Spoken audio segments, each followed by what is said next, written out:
So emotional intelligence is about how good are we with ourselves. Then everything else automatically follows. We can't be critical of ourselves and then expect to shower love to somebody else. We can't be blaming ourselves all the time and then expect to compliment and appreciate somebody else. It is not possible. You can only give what you have with you. So emotional intelligence, it starts with becoming better with ourselves and then extending that into others most naturally. Meditation process, this meditation that we practice every day, is helping us develop this emotional intelligence in many facets. Without meditation, the paradise is lost. With meditation, the paradise is regained. Without Ana-Pana-Sati, the paradise is lost. With Ana-Pana-Sati, the paradise is regained. Milton said, the mind in itself creates a hell of a heaven and a heaven of a hell. The mind has to be rectified. A worldly mind creates a hell for everybody. And a spiritual mind creates a heaven for everybody. Every worldly mind needs to be transformed into every spiritual mind. Mind should be limited to only one thing, that is the breath. Become one with your own normal, natural, easy, soft, simple, tender, peaceful, tranquil breath, my dear friends. Earlier it was like I was forcing myself to do something which was not really fascinating me, but slowly I started enjoying everything that I was doing, and all the credit I would just give it to the meditation, the breath mindfulness meditation that brought in, and it brought in a lot of clarity to me, a lot of passion into me. I was having a clear of thoughts, but it has become very clear what is the purpose of life. And whenever I do meditation, I was doing from the long 5-6 years, but guided meditation given me so much that bhavam tadbhavam, the clarity of thoughts. So what you have said is people from spiritually poor to spiritually rich through the journey of this meditation is excellent. As a teen, I went through a lot of things, stress, depression, anxiety, because of exams and getting into the right college. But even after entering college, things remained the same. I wasn't sure how to get back. But then, after meditation, things started changing, not at once, but gradually. I started focusing more on what I want. And I started gaining some confidence to face the world. The best thing is my son. I have a great relationship with him now. I used to think that I would actually have to, teach him. Right, but today I am become a student. I learn from him every day, and we have become friends. And that itself probably is for anybody is a great accomplishment. Meditation has definitely helped me there.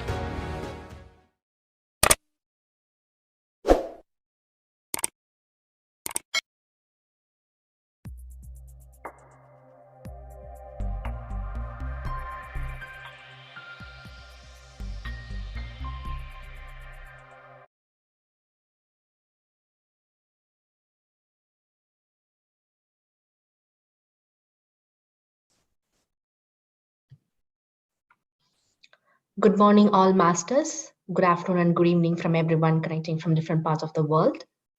I welcome you all to the week 4 of Buddha CEO meditation. This week, we are going to cover emotional intelligence.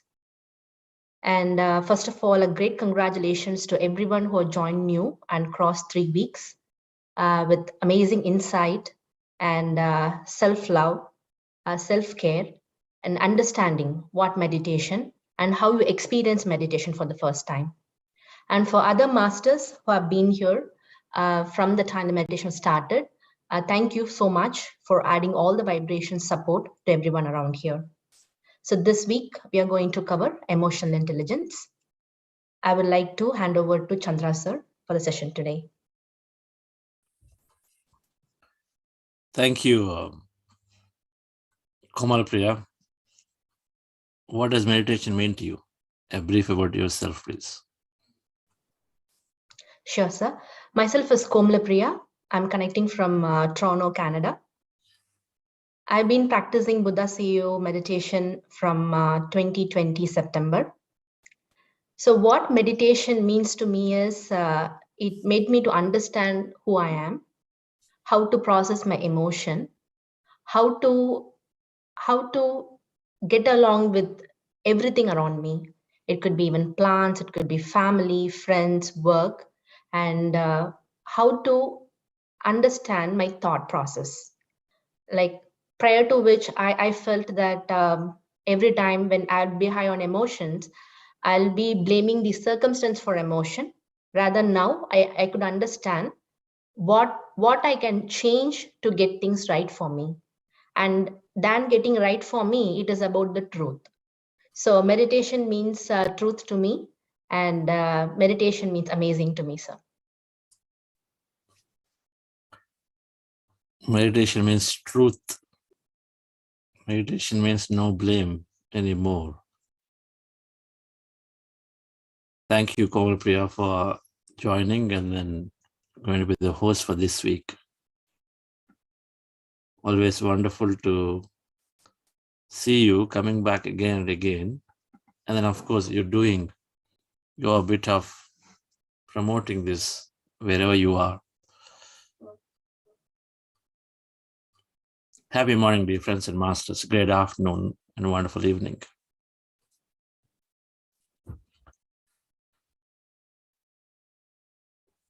Emotional intelligence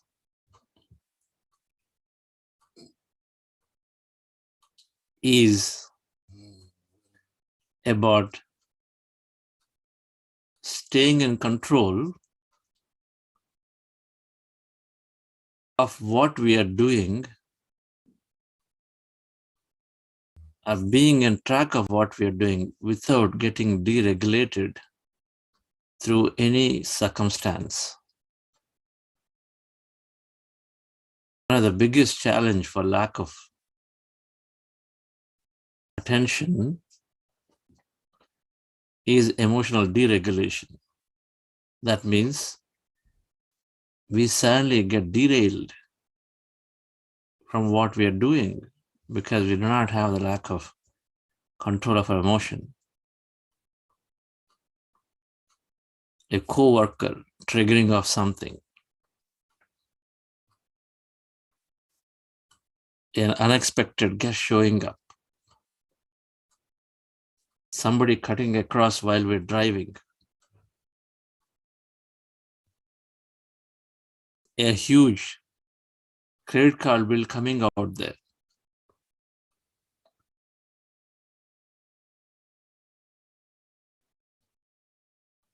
Small things to big things that we in every situation we get derailed. We are doing something and then these incidents show up, then suddenly we are derailed. We hear that somebody making comments on us and we get derailed from what we are doing. Instead, now suddenly we are taken over by this emotion, this thought of somebody else doing something, and so we constantly are thinking about it. We're losing ourselves of various situations that occur. It's about gaining, it's about having that firm understanding of the situation that we do not get disturbed and perturbed by things that are happening around us.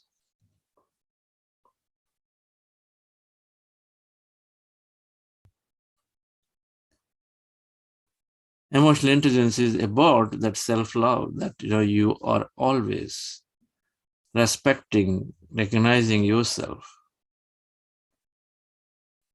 That no matter what, you're being right to your conscience. And you take action from that strength.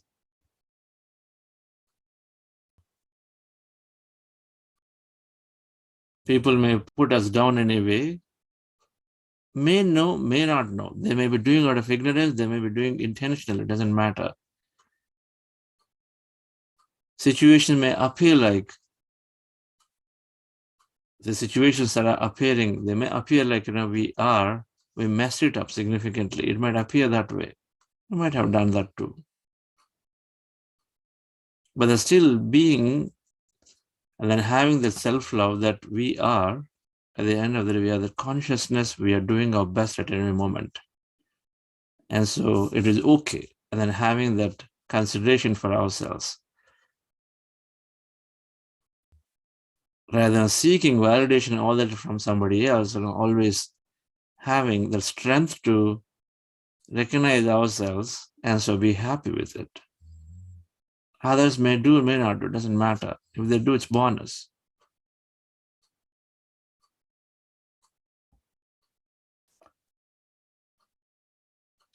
Ultimately, emotional intelligence is about developing that friendship in every aspect of what we do. Friendship with people, places, things. Our experiences are multiplied when we're able to make that friendship with everything that's around. We're here for experience, and our experiences are multiplied when we make friendships with everybody. When others are multiplied, when you're able to go to a place without having judgments. If you have judgments, then you're withdrawn. When you have friendships, there are no judgments. Ultimately, if you have friendships, there are no judgments. You don't carry anything. You're accepting people, situations, places as they are. Meditation in all of this is squarely helping us gain a perfect emotional balance and intelligence, to not get derailed, to continuously love ourselves, to develop that great friendship with everybody around. So we'll explore this week.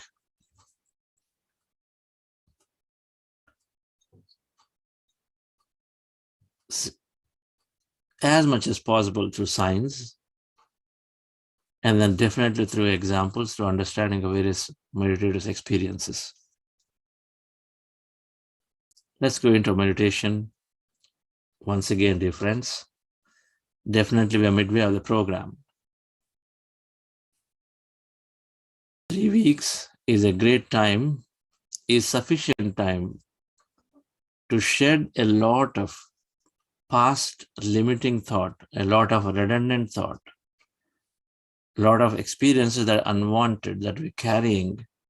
3 weeks is a good enough period to carry that, to remove a lot of that. And that's why if there any of you feeling good, it's because now is sufficient time. If you're regular in practice, then you certainly are able to clear, because that's a neuroscience principle. Whatever that we don't fire for 3 weeks, then it slowly, that memory is decaying.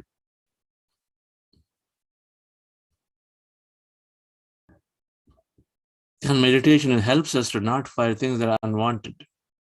And so over a period of time, slowly we change. Our mindset is changing. So congratulations to all of you who are practicing, especially first timers practicing, and continued for 3 weeks. But the next 3 weeks,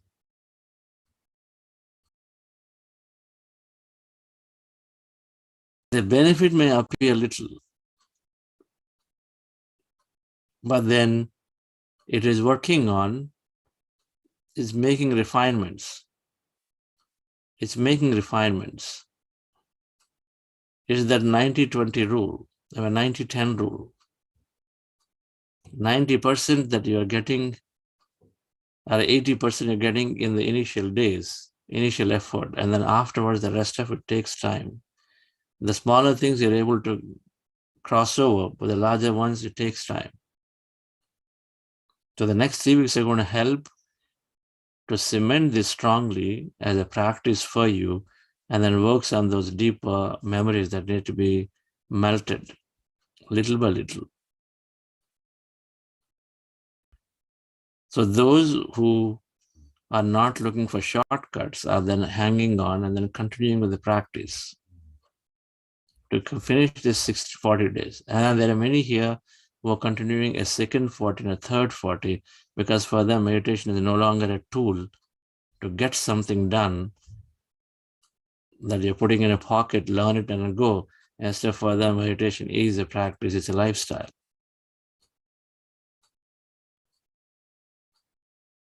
So congratulations for everyone who's been continuing this on a journey together, and then the process adding to the energies for everyone. So let's go into the practice once again. Difference. Relax yourself, sit comfortably. We're practicing Ana-Pana-Sati, observing our normal natural breath. Our goal is to empty the mind and stay in this emptiness. When we rest our mind, the magic of meditation begins. When we observe our breath, anywhere in the nose, take a reference point, preferably in the middle of the eyebrows, with your eyes closed. Remove the specs. Smartwatch is removed. Observe your natural breath. In breath and out breath. And as you observe the breath, mind is empty. And when the mind is empty, we start may experience some kind of energy, which is represented as movements in the body, visions, feelings, many things may happen, called meditation experiences. As the mind is empty, we start experiencing this greater emptiness energy, and as we may have any experience in the body or sensations, be a witness to them. Be a witness, do not interpret them. This is part of the meditation training. In case you have thoughts that you know that you're thinking, attention back to the breath, again observe.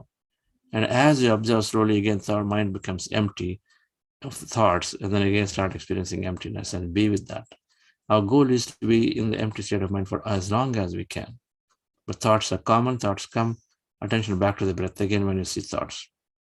This is called Ana-Pana-Sati, our breath mindfulness meditation. A technique comes from Gautama Buddha, popularized significantly by Brahmarshi Pitamaha, founder of Pyramid Spiritual Society's movement, that Buddha's ego is deeply influenced and a core part of.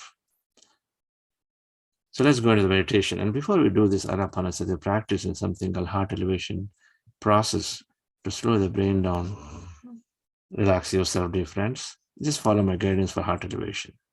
With your eyes closed, relax your body.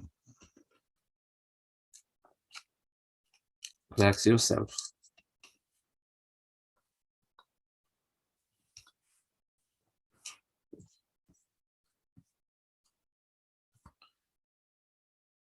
With your specs removed,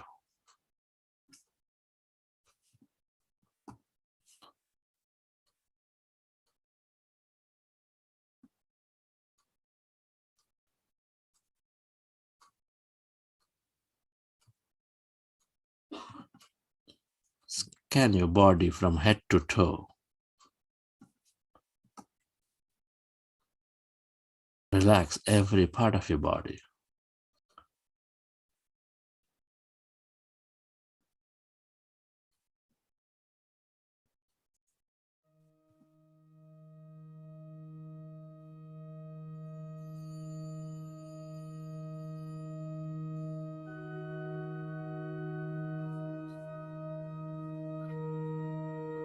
Dear friends, dear masters, keep your hands on your chest area.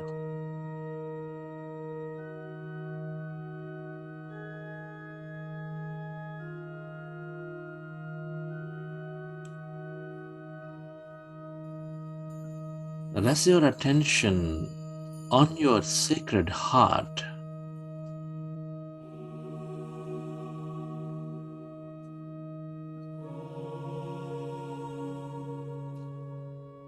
And can you feel your beautiful heart?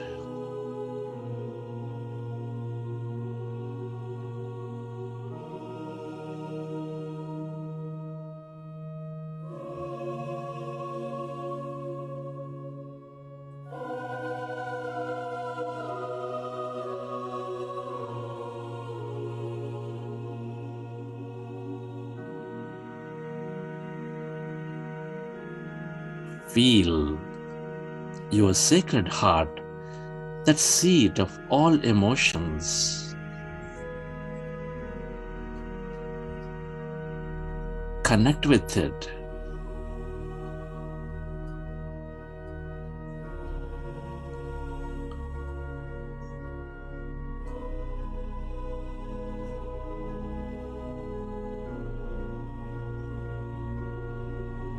With a slow, long, relaxing breath, can you feel the beat and the rhythm of your heart center?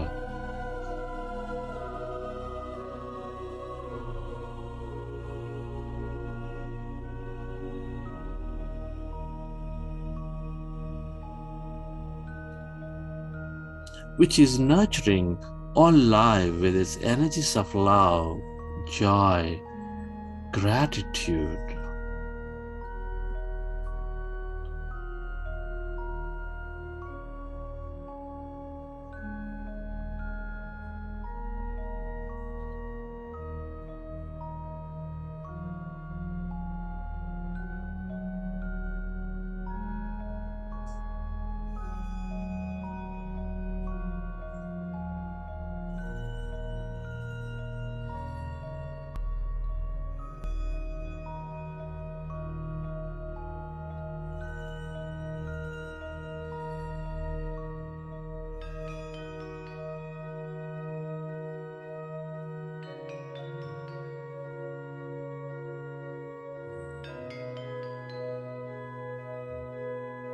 Can you recollect an experience from your life, from your past or present, where you felt enormous love, joy, gratitude, and relive that moment and elevate yourself?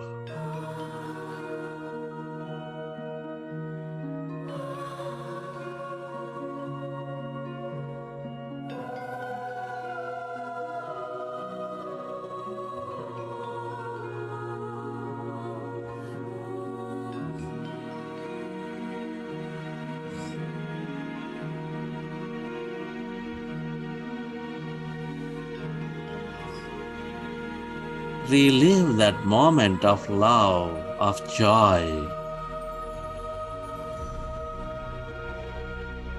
and feel that energy inside your beautiful heart.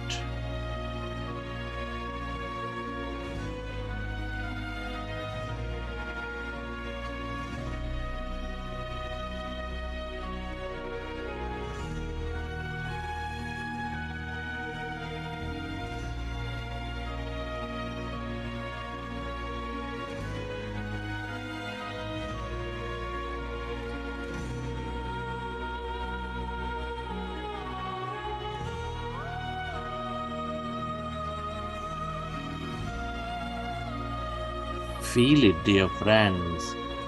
Feel that energy.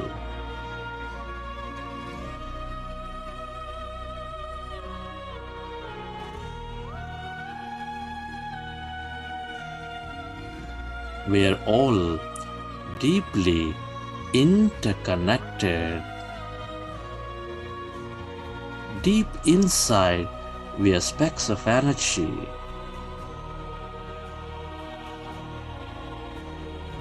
Intricately connected with each other. Love is the way.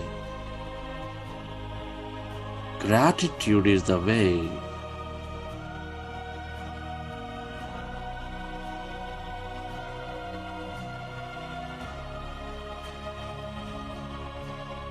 To experience that connection, to become coherent with all things and everybody.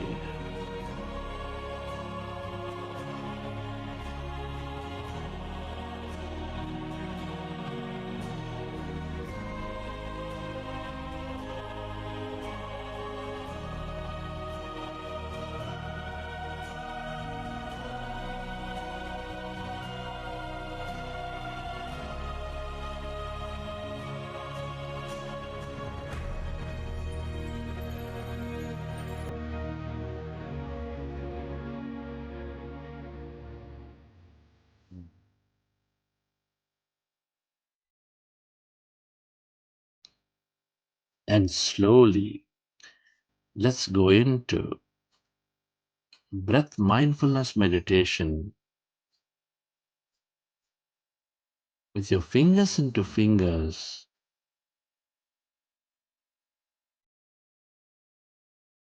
hands comfortably in your lap. Observe your normal, natural in breath and the out breath.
Our goal is to empty the mind.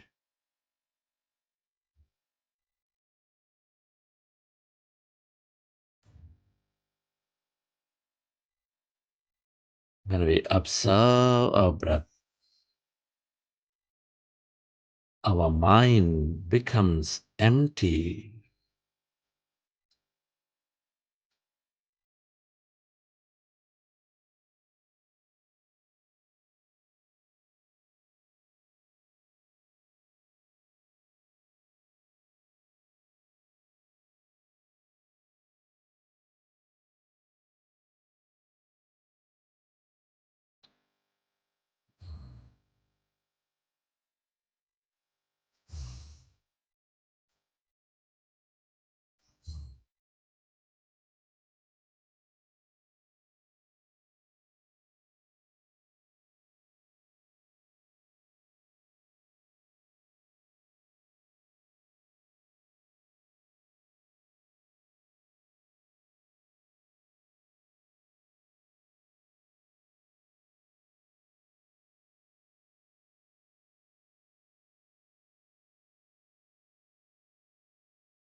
Be with your breath.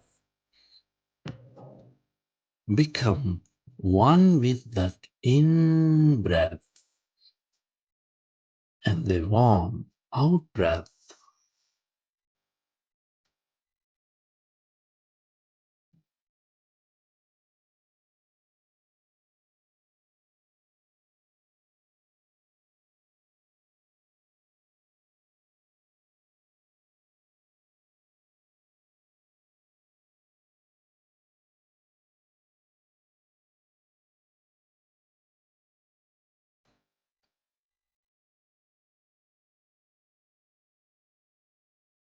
When we observe our breath,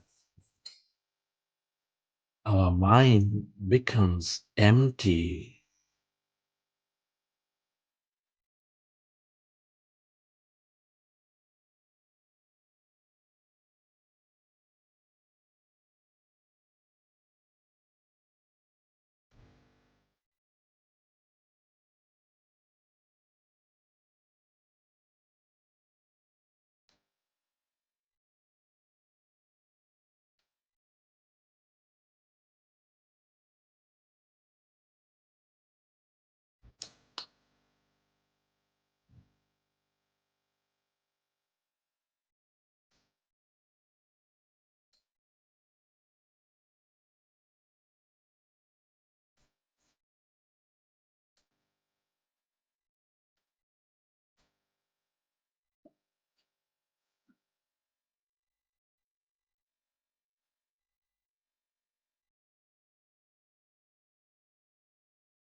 As our mind is becoming empty,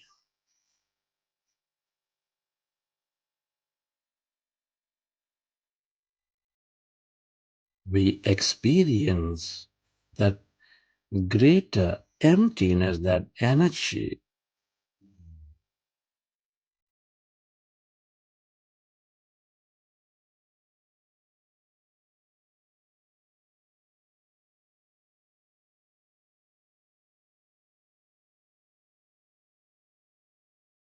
Allow yourself to merge into the emptiness inside of you, all around you.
Allow yourself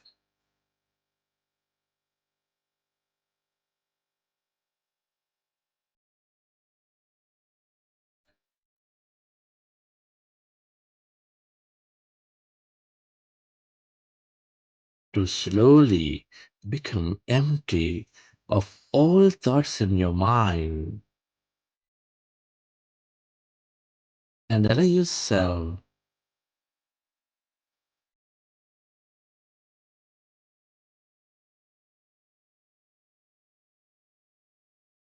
to experience that emptiness, that blackness, that void all around.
Allow yourself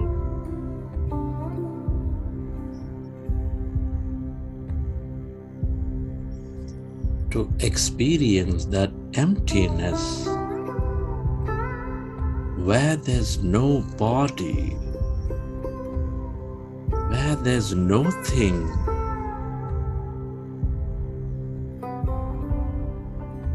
In no place and no time.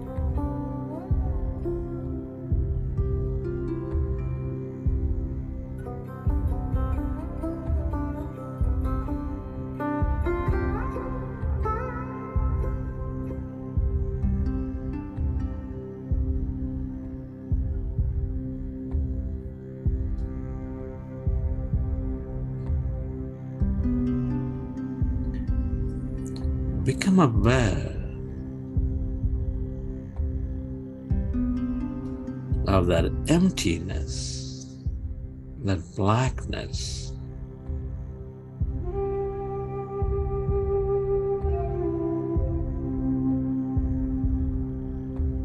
Spreading far and wide, all around. That's energy.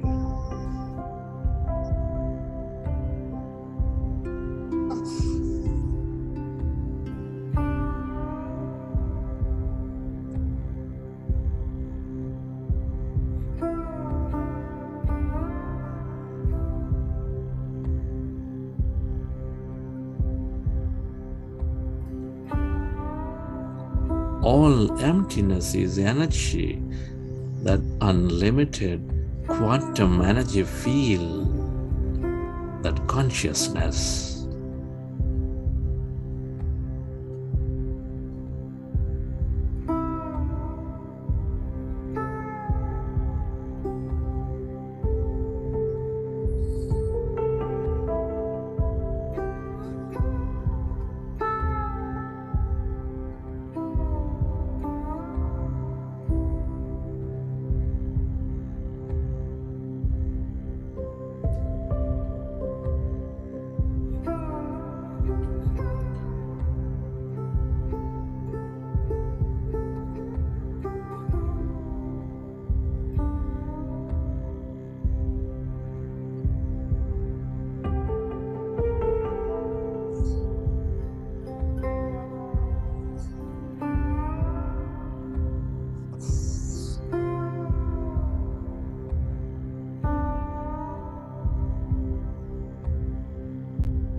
Allow yourself to stay connected to this emptiness, to this energy,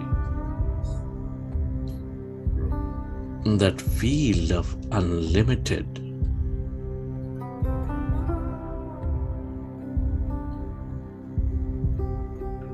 This field of unknown.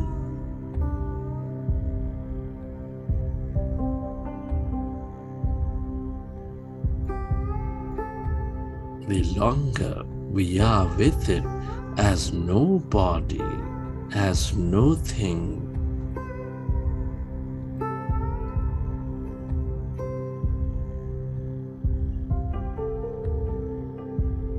the more we create the more miraculous we become.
Allow yourself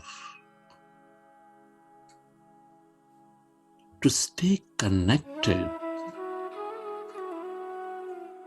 to this emptiness, to that energy.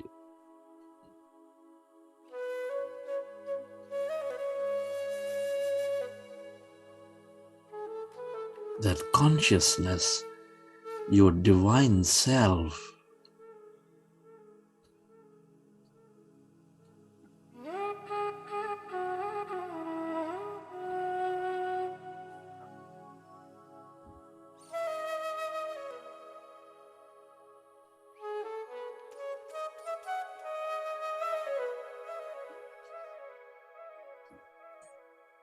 the longer you experience this emptiness, dear friends, the more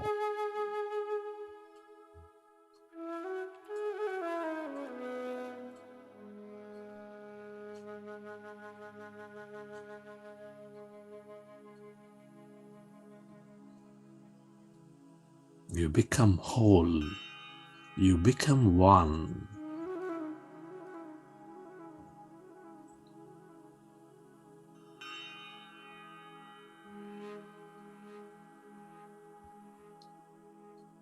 You experience that connection to all things and everybody.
May open your eyes.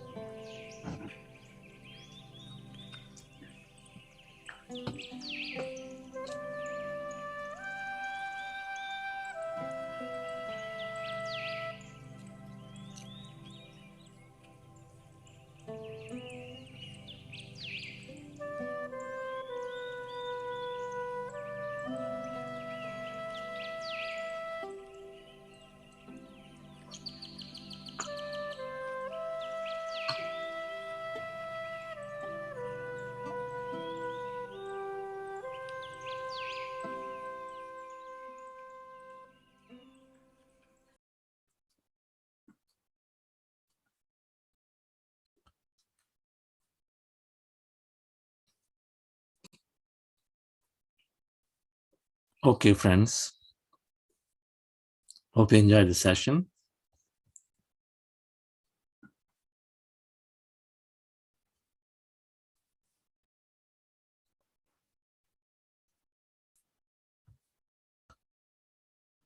Yes, sir, you raise hand. Mr. Venkat Chalapati Garu. Yeah. It's been 3 weeks, like you said, generally. And I'm just making a midpoint assessment of my experiences. It started absolutely with an open mind. It wouldn't have come to me, this experience with meditation in the most scientific and simplistic way. Wouldn't have come to me at a more appropriate time in my personal life. Having said that, I tried meditating at least 2-3 times before this, but sustained it. This is the first time, maybe it's the age factor, it's the life factor, whatever it is. I'm able to sustain continuity, and I'm happy with it. Now, coming to the experiences in these 3 weeks, initially it was absolutely conforming to the set of, the guided meditation. I'm happy that over the 3 weeks, the amount of guidance has come down, and self-exploration, the opportunity to self-explore the path has increased. I'm not saying that there is less of guidance, but there is a little bit of increased empowerment when it comes to managing our own path to meditation. The music is soothing, everything. Now, suddenly I feel there is a lot of turning, a lot of, I won't say confusion, but there is a, how do I put it? There is a way that I'm feeling a bit agitated, that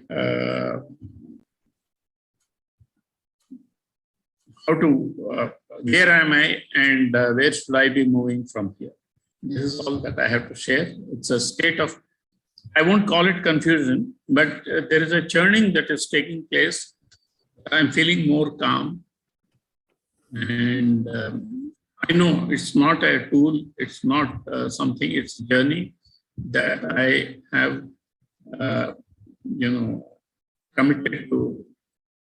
Commitment is a very strong word, but then living a moment at a time, a day at a time, an hour at a time, I hope I'll be able to move forward in a very scientific and empowered. Okay. That's good to know that there is some kind of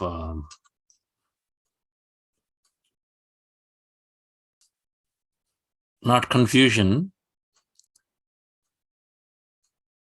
but that initial excitement might wane off a bit. It's like a sine wave. We go up and then we start coming down a bit, and then we will go up.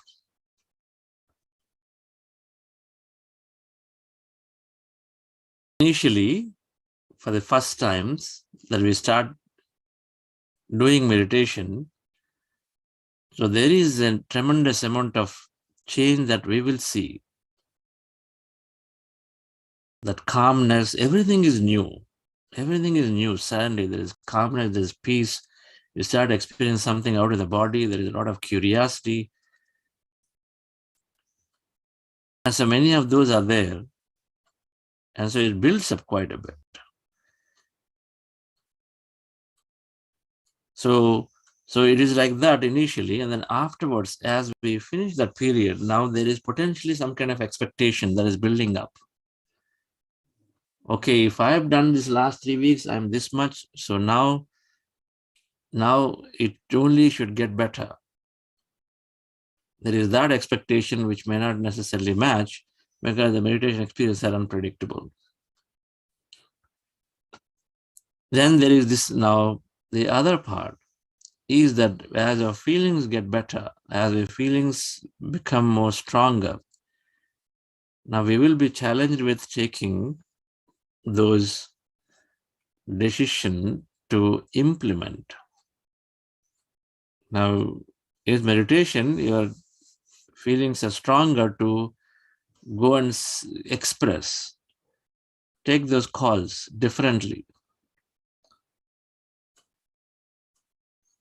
It starts disturbing a personality. The personality that, okay, if I wake up and every day I must read newspaper end to end, now we no longer feel like doing it. So suddenly there is this thing, come on, how come I'm no longer doing this?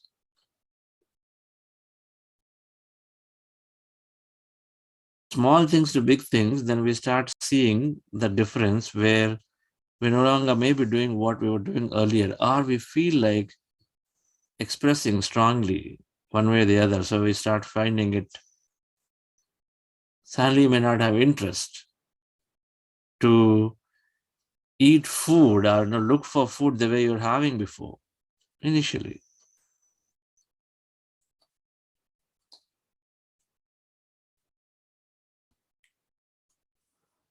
Earlier looking for a set menu, but now it's not, doesn't matter, now it's not there. So when we are making some of these changes, as we cross over into this, especially if you're serious and sincere in the practice initially, and then so as we cross over, then there's a period to adjust. And sometimes as we are stabilized your practice and then you start doing more, then some old memories get pulled out. Because things that have been suppressed, they start getting pulled out. And so now you have to work on them also. Things that you suppress, things that suppose you kept some people away for a long time. Now suddenly that keeps coming up and say, that conflict because of which you kept some people away, it comes back and says, okay, you got to do something. It disturbs us. Because we have to go and then address that issue, which has been kept away, suppressed, to resolve permanently.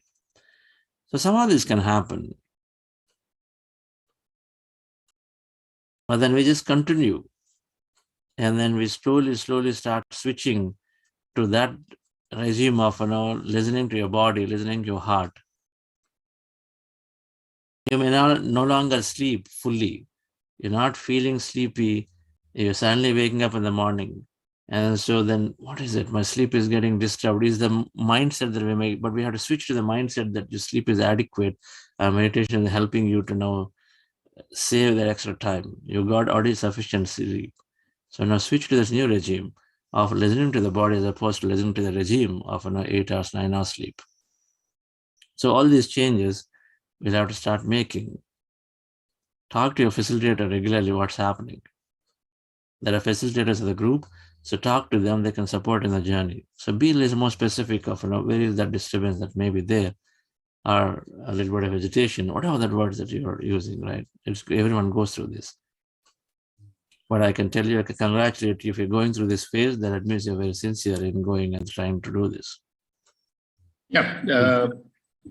Again, I just wanted to share a few of my personal experiences. The quality of sleep has improved over the 3 weeks drastically. I would say drastically because for several months before that, sleep was a problem. Now, after having a good sleep, the first thing that I look forward to is 6 a.m. when I want to be part of the practice, the meditation practice. I can't wait after getting a good night's sleep, the first thing that I look forward to is enjoying this. What I found, the fantastic difference between the previous practices of meditation, whether intermittently or off and on, is the guided part of it and the scientific explanation to most of the things that we took it for granted. rational ones and the the intuitive aspects that we all went through. But I'm grateful to I won't call it hand-holding, but very group-based, where we are sharing and caring for each other in this journey. Thank you. Thank you, Chandraji. Thank you. Okay, friends, understanding emotional intelligence.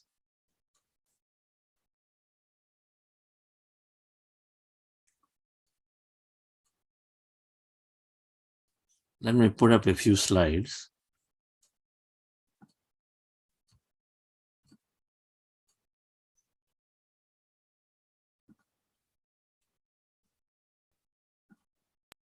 There is an important concept called learning to doing to being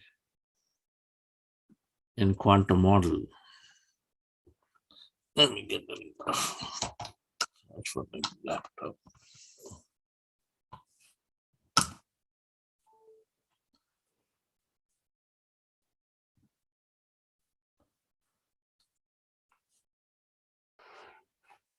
This is an important concept to understand before you delve deep into the emotional intelligence aspect. How our brain is recording feelings, emotions, and then how when you are talking about emotions, thoughts versus emotions and feelings, what parts of the brain are used and how is it recording? And then so that helps us to know how meditation is fundamentally helping us gain better control of our emotions. When you understand this concept, but before that, this astrophysicist called Graham Phillips is like many of us, rational. He didn't want to believe that meditation can really help. So he wanted to experiment on himself particularly, and so he practiced meditation for 8 weeks. And then he noticed a 25% increase in his emotional regulation. Now, what is emotional regulation? You see on the right side, a whole set of things are there. Annoying things from the spouse and family. So emotional regulation is you are getting derailed by the external triggers from whatever that you're doing then. You're seriously studying and suddenly somebody says something, hey, you don't even ever come and participate in the kitchen. Boom, there it happens.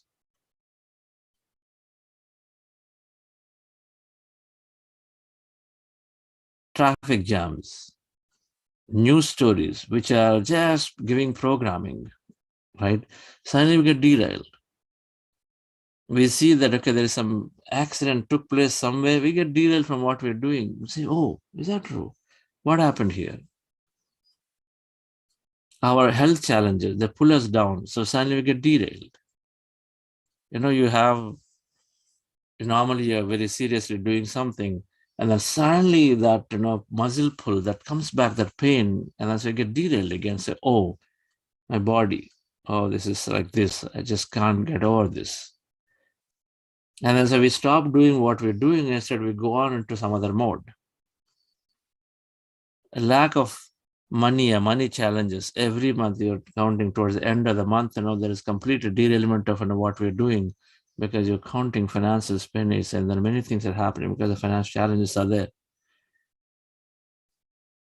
There are several day-to-day issues where we get derailed, opinion differences. We have a difference in opinion, it bothers us quite a bit. We are there, we're not able to concentrate. Somebody makes a comment, and so we're not able to concentrate. How can you say that? What does that mean? There's no way. I didn't do that. So opinion differences, and so again we get derailed. Body here, mind somewhere else. Continue to do that inner chat. So in many ways, we are getting disturbed. You go to this government service, a department, and then suddenly you'll find that you expected something and then it has something else.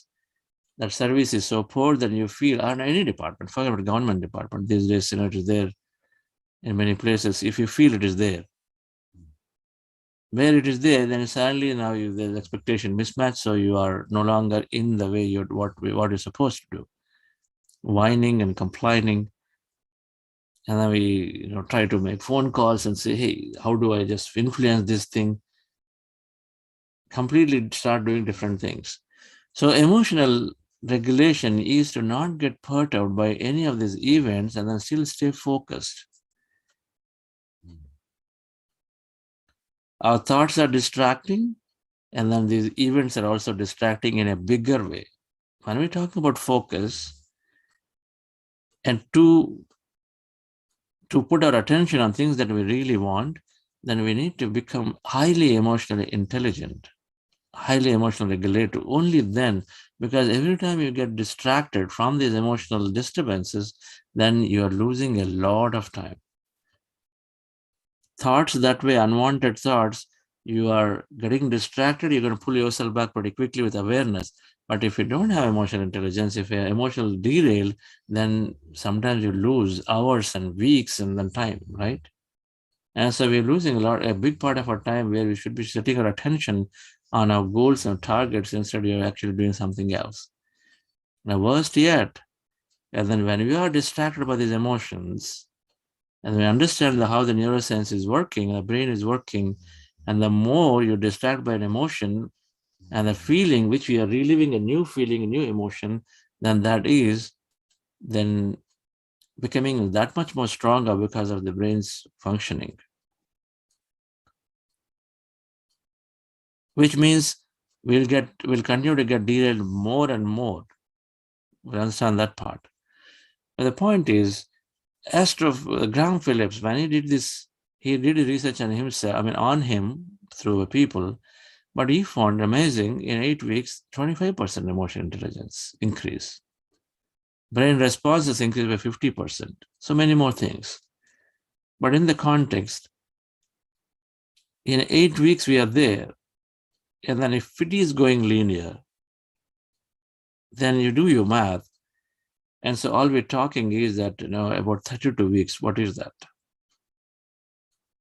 That's about, is that 8 months?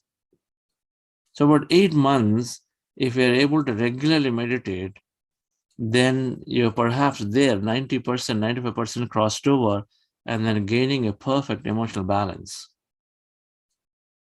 People don't bother us. Situations don't bother us. Environment doesn't bother us.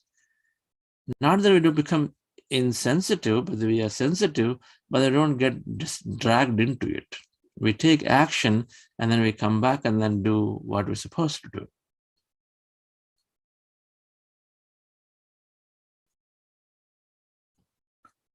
So which means we continue to stay empathetic. We continue to stay positive. We continue to stay focused on our work at hand.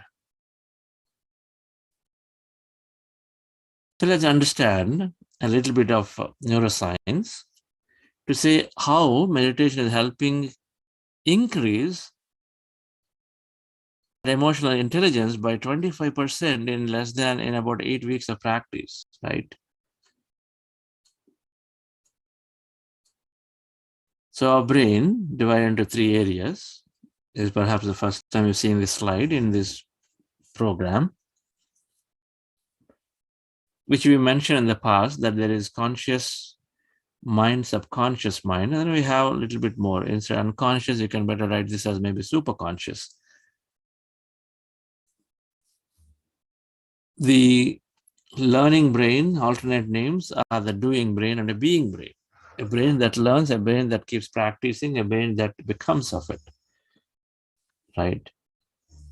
Best example that we take is, take driving, programming, cooking.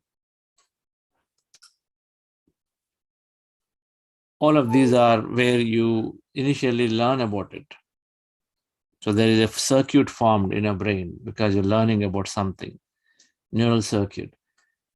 Then you start practicing it. Every time you learn something, then automatically we move into practicing it.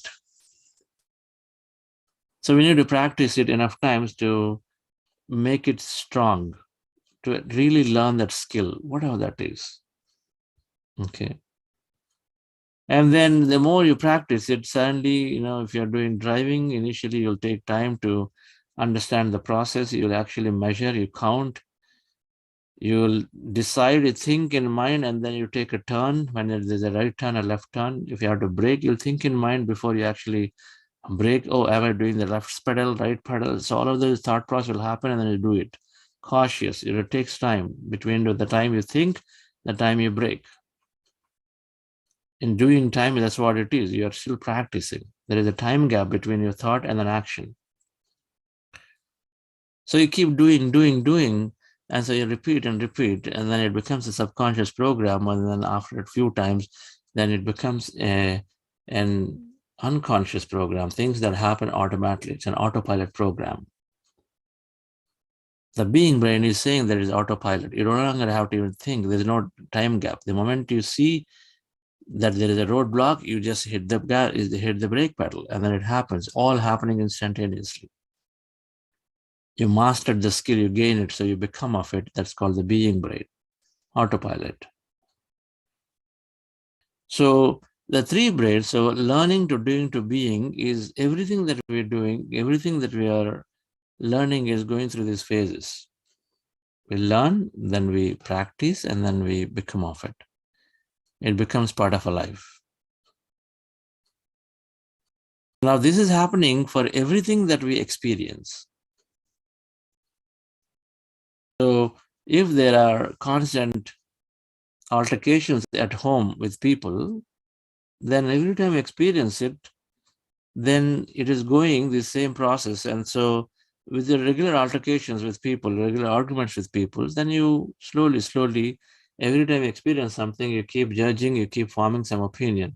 And so it slowly becomes that the moment you see the person, the first thing you do is to immediately, automatically, without even knowing, automatically behave certain way, right? So we understood this process of how our thoughts and feelings slowly form into opinions, behaviors, attitudes, and all of that, right? But let's understand in the context of emotions. So the learning of the brain is happening pretty intelligently. So the brain has a lot of memory. Some of these numbers tell that the brain has literally unlimited amount of memory. For the purpose of this, we say it has unlimited amount of memory. And here what you see is neurons, there is neural cells, which connect with each other. This thing right here, for example, is one neuron. Now it has connections. There is one connection, another connection, another connection, another connection. So it's got 5 connections here. A neuron connects with another neuron through connections. And then every connection is important. Every connection is called learning, meaning it's memory. And every time you learn a new piece of information, these connections are formed to store it. And the connections are formed. What is really happening is, it is actually those in this blown up picture. The two connections come together, and they, instead of actually connecting, there is an electrical pulse that is passed over from one side to another, and then they record it. Some mechanism, we don't need to know about this. But the connections are formed to store. And since there is unlimited memory, and then we store stuff. So every time we learn something, a new connection is formed, and it's called memory at that point. So if you are learning and then you're repeating, then you are strengthening that connection. So every time you repeat something, then the initial connection that is formed about whatever you learn becomes stronger by having more connection. If you repeat again, it becomes more stronger, that becomes some more connections are formed. So stronger means more connections. So first time you learn, or first time you experience a situation, then you have, let's say, a thread is formed. Then a second time, thread becomes more thicker. Third time, even more thicker. Fourth time, more thicker. Finally, more. It becomes as strong as a rope. And so now you are dealing with a rope. A rope is there permanently, so it is sort of there as a memory, as a skill that never goes away, unless you really, really stop using it for a long time. Now, these connections are more when you're learning things. Instead, one as a text, you have a few connections. If you're learning something as a text, if you're reading a page full of information about, let's say, Niagara Falls, it is just text is there. Niagara Falls located in Buffalo State, in New York, near Buffalo, and it's got so much a volume of water, and then this, that, then so you got a lot of information is there in one page. And so that requires, when you're reading something when you're learning something as text, it requires very few connections. Let's say in this place, 100,000 connections are formed, one page of about Niagara Falls. Then the same thing, if somebody actually put the document with pictures, where they said Niagara Falls is producing, so many cubic meters of water is going out every second. And then there, instead of writing, not only writing, but actually put pictures of it, this whole huge falls falling. And then instead saying that, no, it's near Buffalo and the Niagara little town, and so actually put a map and then put those pointers, say this is where the Niagara is there. And so now while we're learning and we have a picture to learn, and so suddenly we are associating this text with the picture. So now the brain is taking a lot more pixels, a lot more connections to record it. Now the third case, suppose you actually learn about Niagara Falls not as a document, instead you actually watch a video. The Niagara Falls flowing in its full-blown thing, and then as it flows down, there is mist coming out, and then you see a boat that is going, and then visitors are seeing it, and people are playing with the water going close by, and then different viewpoints from which Niagara is shown.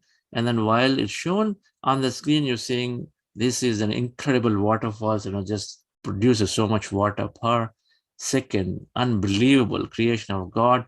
And all of that you learn as it is there on the screen, same information on the screen, but you have now a movie, a picture.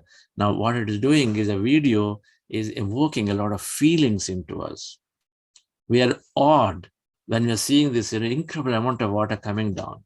We are awed, the mist that the water, as it falls down, the mist goes up into, potentially, I don't know how many meters now, I don't remember, but significantly lots of meters, maybe 100 meters, it goes high. We are awed by looking at it, the beauty and all of that. There is a feeling. So we are learning the same information, but now we've got a lot of feeling. There's a visual, there's a feeling. We record. So now brain takes a lot of memory connections to record the whole thing. Now, the information is same in all cases. You're learning the same, let's say 5 bullets. Where is it? How much water? How beautiful it is? And a few things. How many visitors come there annually? The same information, but then one is pictures, another is feelings, visuals, and another is text. And so in each case, dear friend, the brain is recording with an exponentially high number of connections, right? So when we are learning with feelings and visuals, then we are recording it a lot more strongly and deeply, okay? Now, 2 things are happening. So when we are experiencing anything in our life, you see now the moment I use the word experience, that means an experience is coming with a lot of feelings. When we are going through and experiencing anything, good one or not so good one. Suppose you have the situation with a colleague, there is a constant communication gap. The colleague is not sharing, not cooperating with you continuously. And you continuously have these arguments on a daily basis and say, you are not doing on time, you're not telling me, you're not letting me know, you're not enabling me. So you have this challenge every day. And so then every day is an experience that you're going through. So it's a feeling. There's a lot of feelings involved because people here involved, places involved, things involved. So you're going through a lot of feeling. And so then it is recording with a lot of intense amount of connections in the brain. You do a second time, you do a third time, you do a fourth time, and it becomes stronger and stronger. When it's becoming stronger, our learning is becoming more deeper. And the learning, doing, being, then each time you do it becomes deeper and deeper. So it becomes strong. And so the more times you have these arguments, the more it gets recorded, the more it gets projected.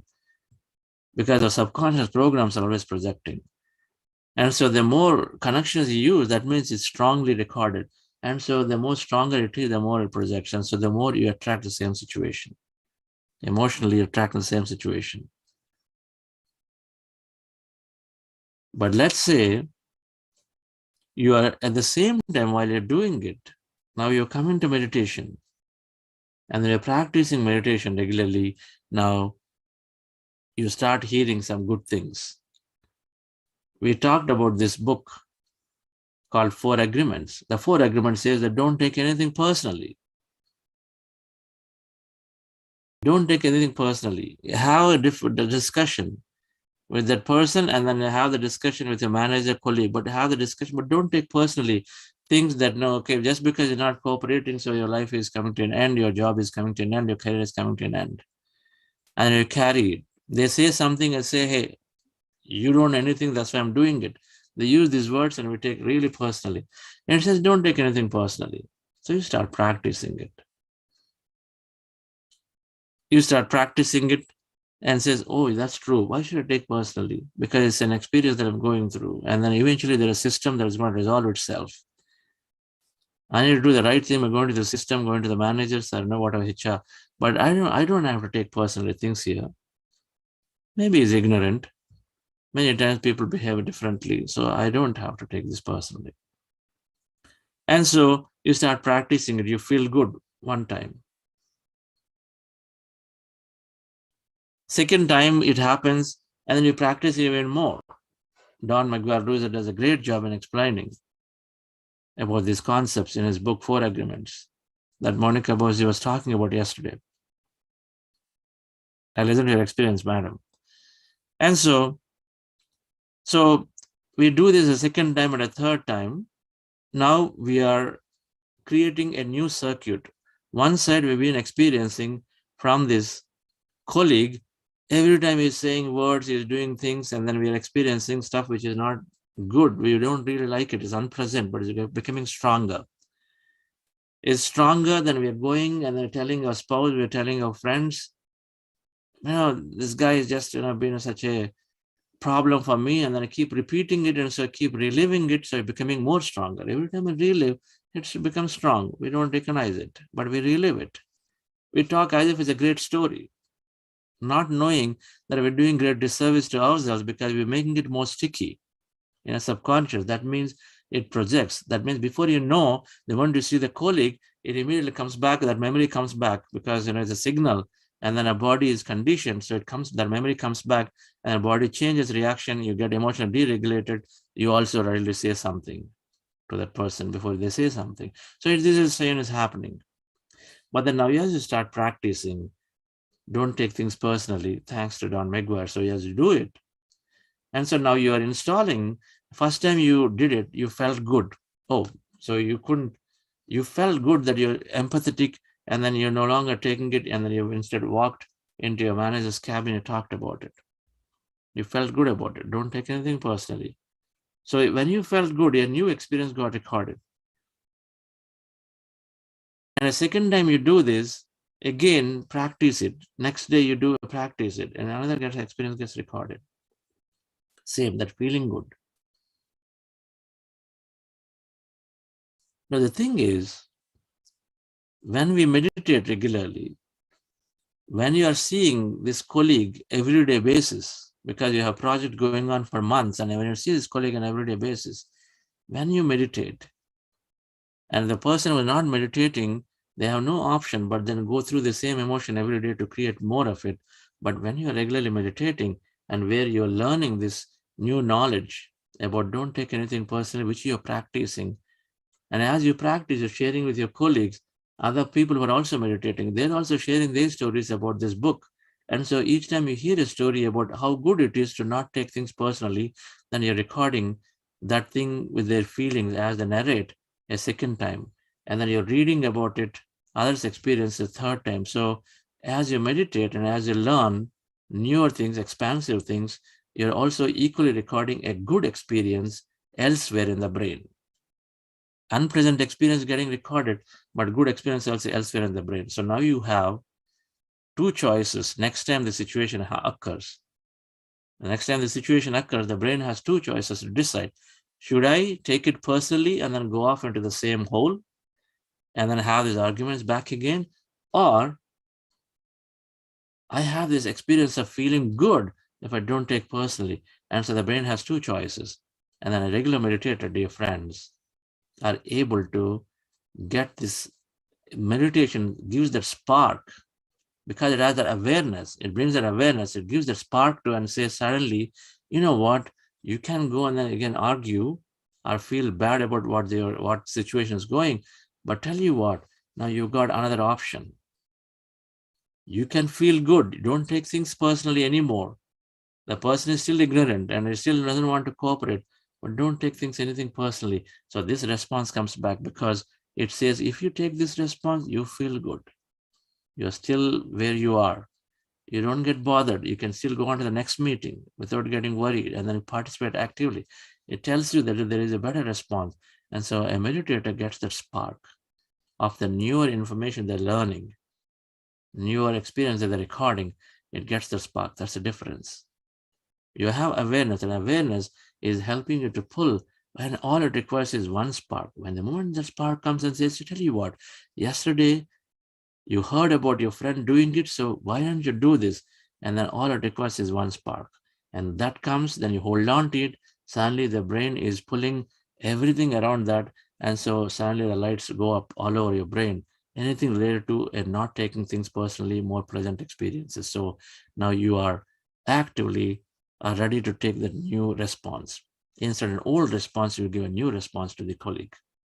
You do this one time, and you do this second time, you do the third time, now it becomes strong, and over a period of time, slowly the other experience fades away. The old arguments fade away because you no longer fire the circuits. But then you keep firing this new circuit, so you keep recording this strongly, and then you don't fire the circuit. So meditation helps you to bring that spark one time, and a second time, and a third time, because of awareness. And meditation is helping also to supply, there's something called this neural glue, plenty. A meditator, the neural glue, because there's no stress, the glue that is binding and helping rewire circuits is supplied in plenty. All these neuropeptides are supplied in plenty. And as a result, there is something called neuroplasticity. So you're able to rewire things pretty quickly. That glue is there for meditators because no stress. And so you're able to learn this new experience and record it properly, quickly. The neural glue is there in plenty for meditators. And so they learn it faster. And things that don't fire, it takes away those resources. So because you're no longer responding in the old way, all of the resources that are held back around those circuits are taken out and then supplied to the new one. So it happens for meditators because they have this proper glue and they have this spark. And so, dear friends, when we regularly meditate, we are getting those sparks. When we regularly meditate and learn, that's why learning is important. In order to provide a new response, to avoid the old response, you need to have an alternate to provide a new response. And so we constantly learn something new to support the situation. Being empathetic, being not taking personally, being impeccable with our words. Meditation is helping us switch and then take new responses constantly because of awareness and because of this new neural circuits. And so we're going to build upon this concept. And so, and you do this automatically, now you no longer are losing out on the person, you no longer are judging, commenting on that person. Instead, now you're becoming more empathetic. The moment you don't take anything personally, then you don't have any judgment at that point. And so become empathetic. And the more you develop that, the more you are causing others to also develop that because of you. So now, emotional intelligence in psychology expressed in various ways, starting from self-awareness, then self-expression, being empathetic, being proactive, engaging actively.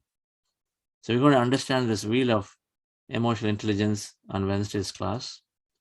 Until then, thank you very much.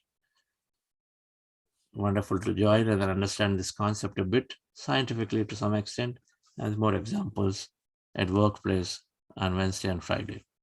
Thank you and have a wonderful day. Sir, I have few announcements. Yes, please go ahead. Dear Masters, there is a book club today at 8:15 a.m. and also at 7:30 p.m. The books that we are going through this sessions are a surrender experiment for today, and next book will be You Are the Placebo. Kindly join the book clubs and ensure that you are participating and sharing your experiences as well. And we will be sending the self-assessment survey number 2 to your WhatsApp group. Kindly complete the self-assessment survey. This will give you to understand where you stand in your meditation experience as of now. And if you have any questions or clarification, kindly reach out to your group facilitators. Also, we'll be sending a week 3 quiz to everyone who have acquired for the certification. And the quizzes will be sent to your email.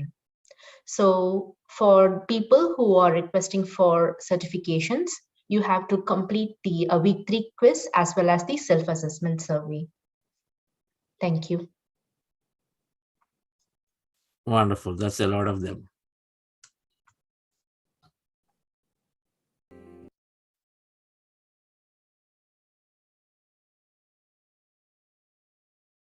Okay.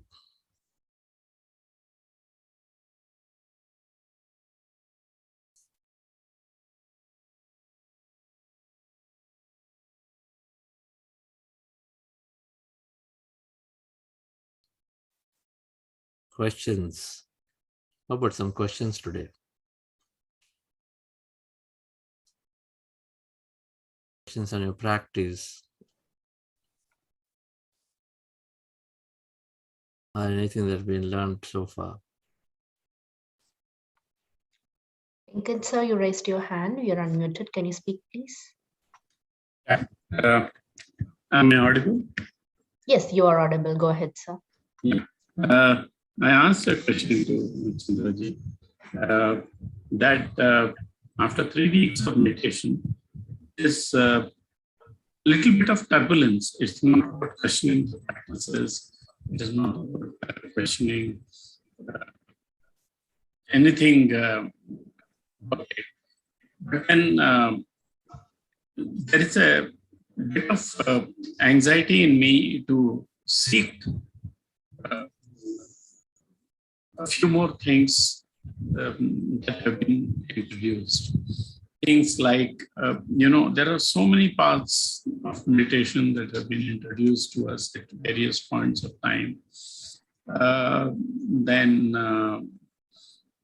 how do we know which is the right path of meditation? Ana-Pana-Sati is one.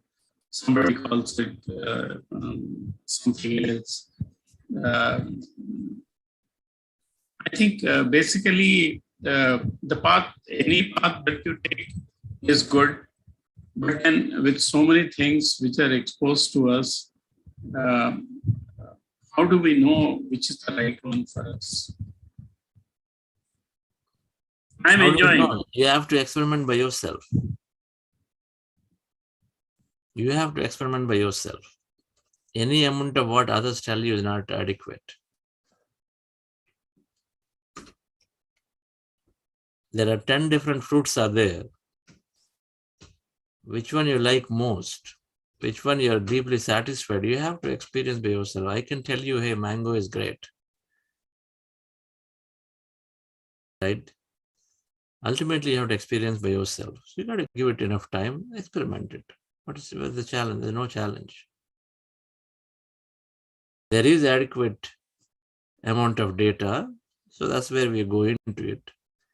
But there's nothing more beyond than the self-experience. The self-experience means that you're convinced that it is happening. Then you will know, okay, this is very complex, this is easy.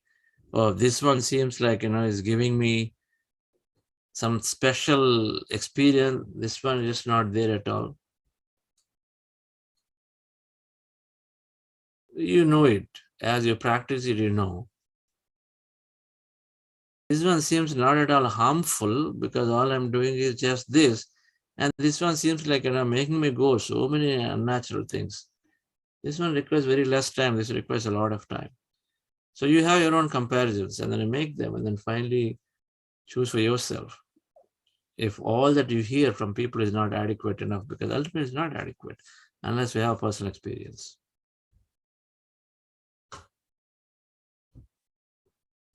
That's how we say you will know your path. There's no other way.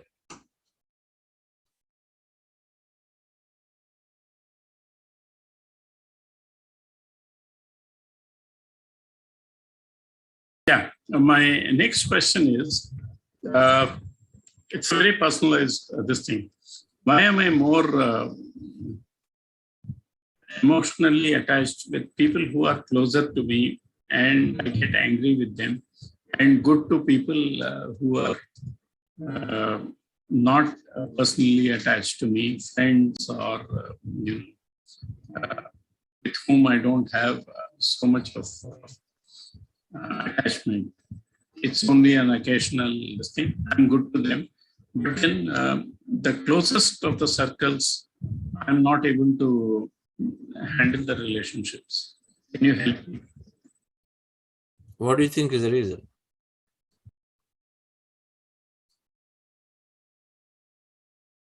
I'm putting it back to you. What do you think is the reason?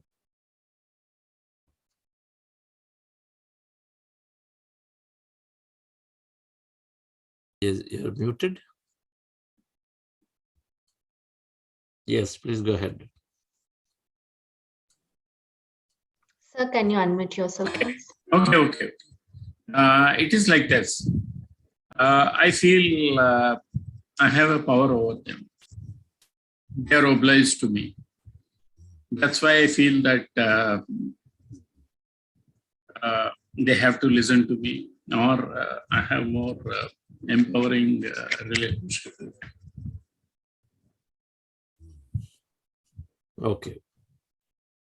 There you go. How do I overcome that? There you go. So there are many ways you can explain this, right?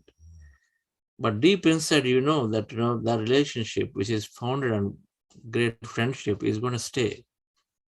They're going to accept you, whatever that you do. But others are not necessarily the same. You got to develop this great friendship with everybody, and meditation will help that develop the friendship. So then you become the same. Either you'll be shouting at all of them or not, but they'll not have this dual standard, which is the case with everybody.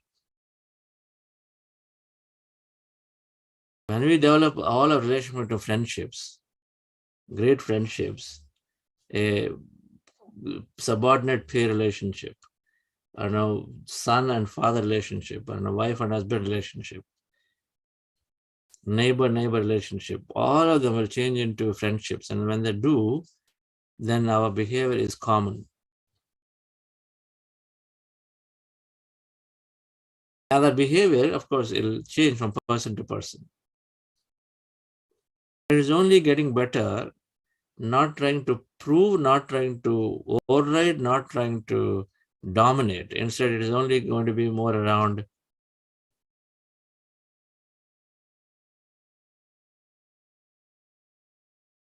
learning and enablement.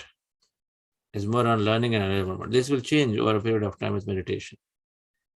You look at every interaction is as a learning interaction, as opposed to today we don't look at that way. Every interaction is not learning. We don't even have an understanding. We just meet people and we just continuously just blah blah blah. We do a lot of things without even knowing wasting energy. But then if you have actually meeting people and say, oh, there is something that probably I'm going to learn from them today.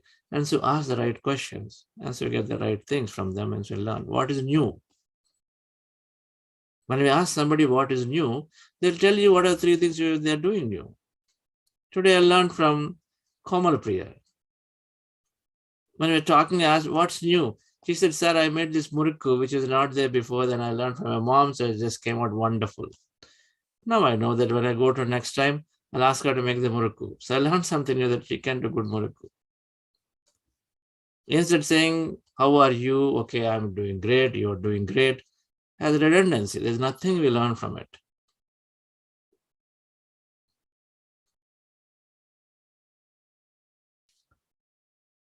So it's like that. So meditation will develop the friendship. Now, what do you mean by that? Because we develop empathy. Because we develop awareness. So when we develop awareness, then our anger that you're expressing, you'll really start, immediately in a split second, you'll make a decision. Should I really express that anger? Is it worth it? What is that? Then why should they get an anger response from me? So all of them will develop. And so suddenly that anger will change into something else, right? In most cases.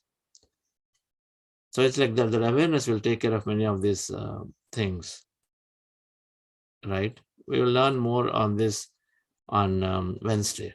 Okay, so Wednesday we got this whole emotional intelligence going. Wednesday and Friday, you'll probably have answers to many questions you're asking at that time. Okay. Thank you, sir. Indra ma'am, can you unmute yourself, please?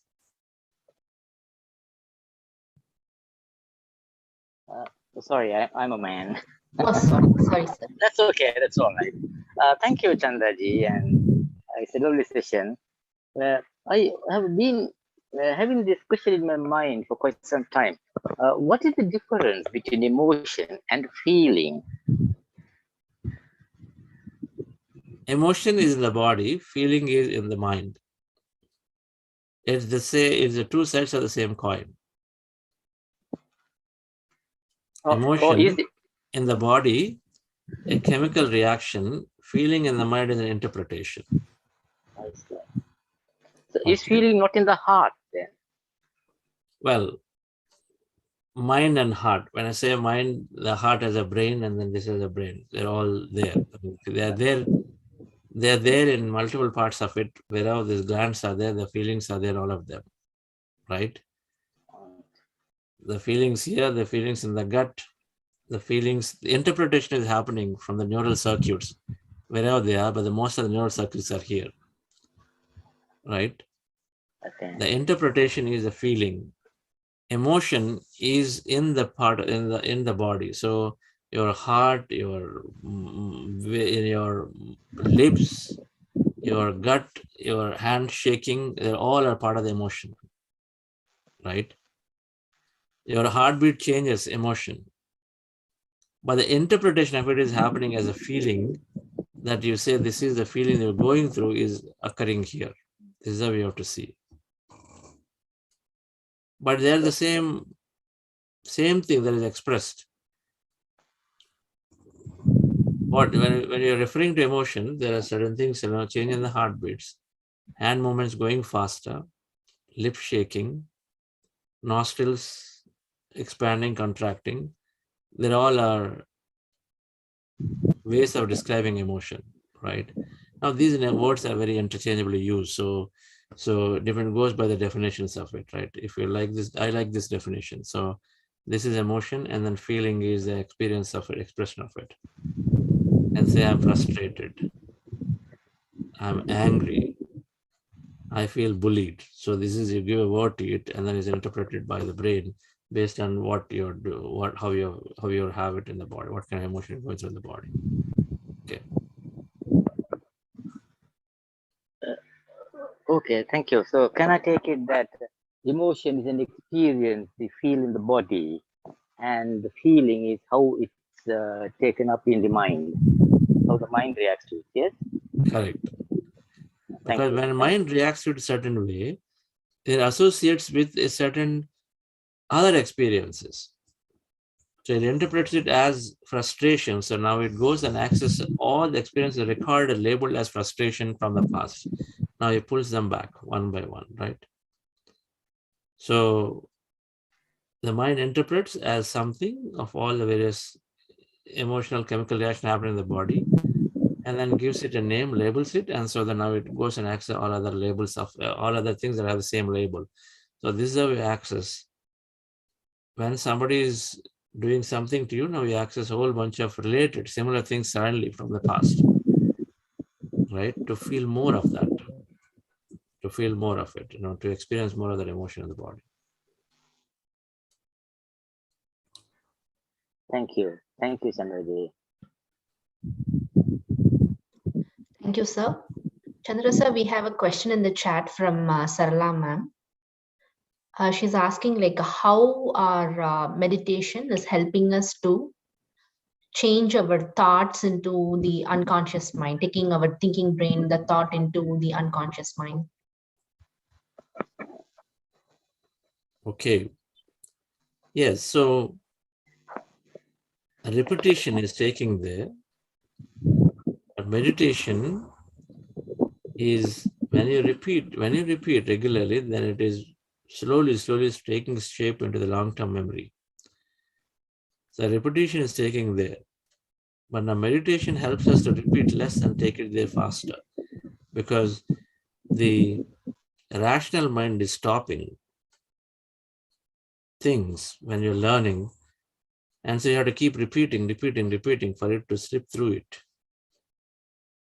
The analytical mind is stopping. And so when you keep repeating, and so we are going beyond it at some way, sometime. And so meditation is taking the rational mind off, analytical mind is keeping it low. Because by definition, all thoughts are not there. And then you have less and less thoughts. And then more thoughts, more analysis. And so less and less thoughts. So the analytical mind, which is again a portion of conscious, subconscious mind, is also rested. And as a result, when it's rested, and there's less resistance to what we learn. And so you have more better recording of experiences. When we got people sleeping next to me, so you got recording of experiences going into the subconscious more faster through meditators. So our learning ability increases when you learn as a regular meditator. When you're reading, so you're taking that information and recording it more strongly compared to before meditation, where you read it, you can't even take it very well. It's difficult to remember. But the regular meditator is able to remember fast because they're able to record it directly into the subconscious as the analytical mind is resting. Okay, so less repetition but faster learning.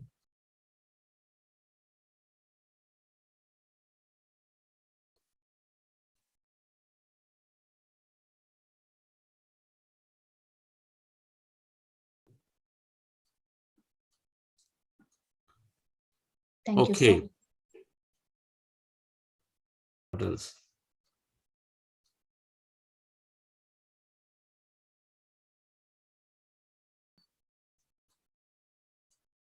All right.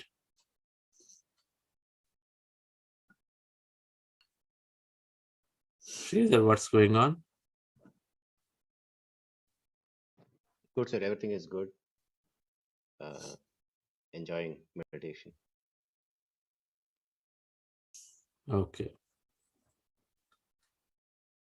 All right. So I thank you have very much, just dear friend. one simple thing to say here, which can recollect.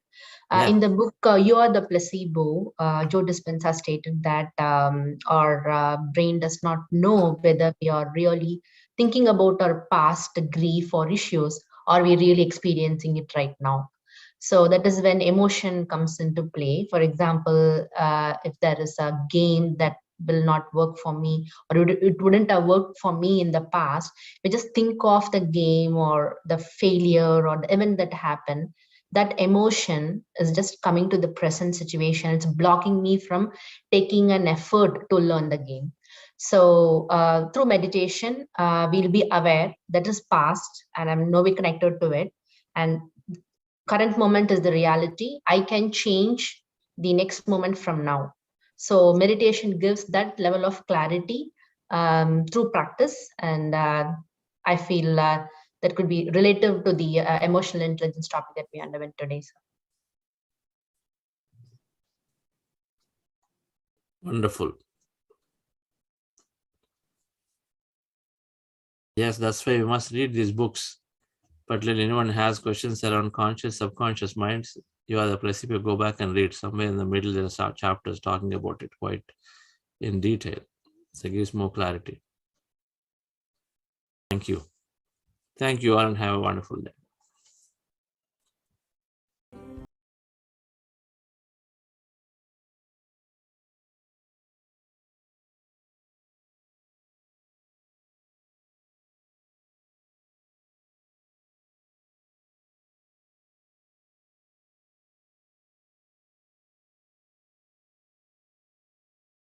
Thank you, friends. We'll meet back again tomorrow morning. Thank you all. Thank you all.